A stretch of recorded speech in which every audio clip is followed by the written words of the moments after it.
ओम शांति। आज का विजय मंत्र है,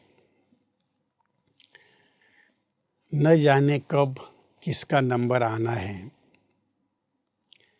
जाना सबको है, लेकिन दुर्भाग्य ये है कि हमें इसका एहसास तक नहीं होता है। हम सफ़र में है, ये तो सबको पता है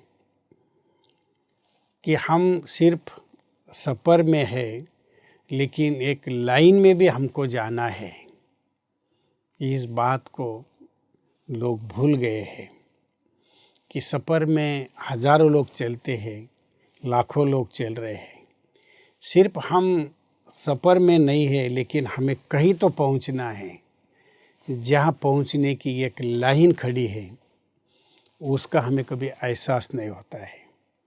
अच्छे कर्म करें, कौन सा दिन आखिरी है किसी को भी पता नहीं होता है।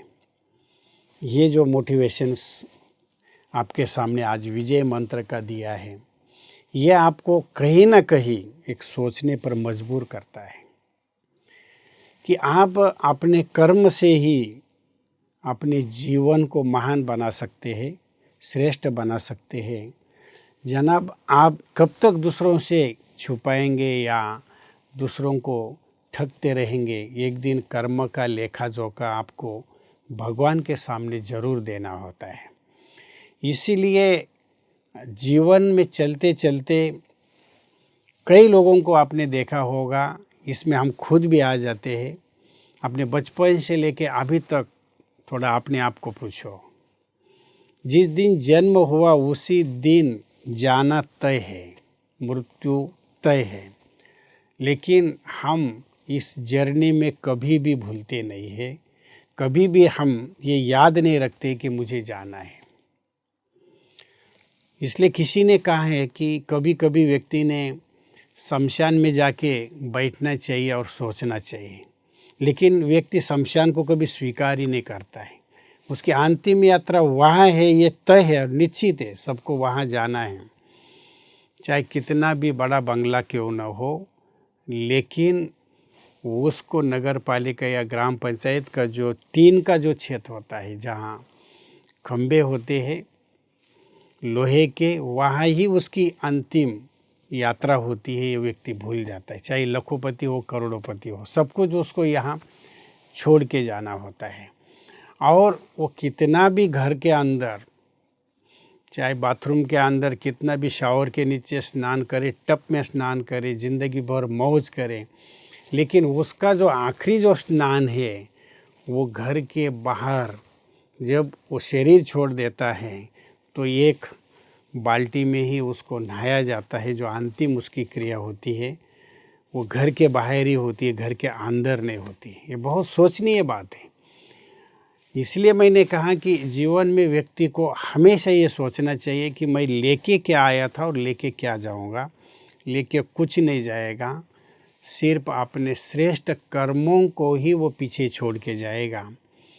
क्योंकि आत्मा जब शरीर से निकल जाती है तो व्यक्ति को आधा घंटे के बाद ही, आधा घंटा भी नहीं, वो घर के बाहर उसको रखा जाता है।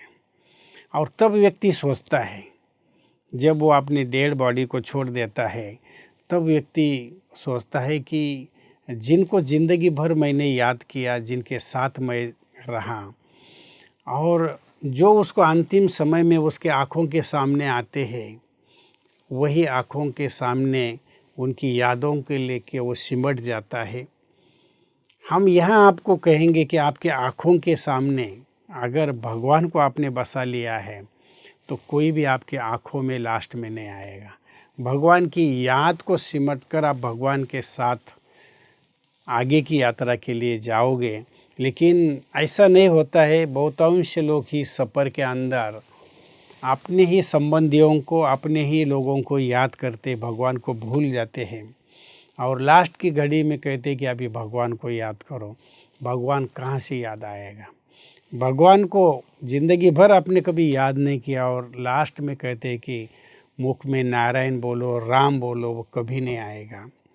तो कहने का भाव यही है कि आज जिसको आप मेरा मेरा कह रहे हो, कल सब कुछ आपको खो जाना है। परिवर्तन संसार का नियम है। आज जो देख रहे हैं कल उसमें परिवर्तन होना है। इसलिए ये विजय मंत्र आपको यही सिखाता है कि बस श्रेष्ठ कर्म की पूंजी आप साथ में लेके चलो। लोग जब तक है तब तक ये सोचते हैं कि सब कुछ दोनों मुट्ठियाँ लेके मुझे आगे चलना है, लेकिन आगे कुछ नहीं लेके जाता है, सिर्फ श्रेष्ठ संस्कारों के सिवाय। तो ये बहुत आपको आज का मोटिवेशन जो मंत्र है वो चिंतन करने के लिए बाध्य करेगा। ओम शांति।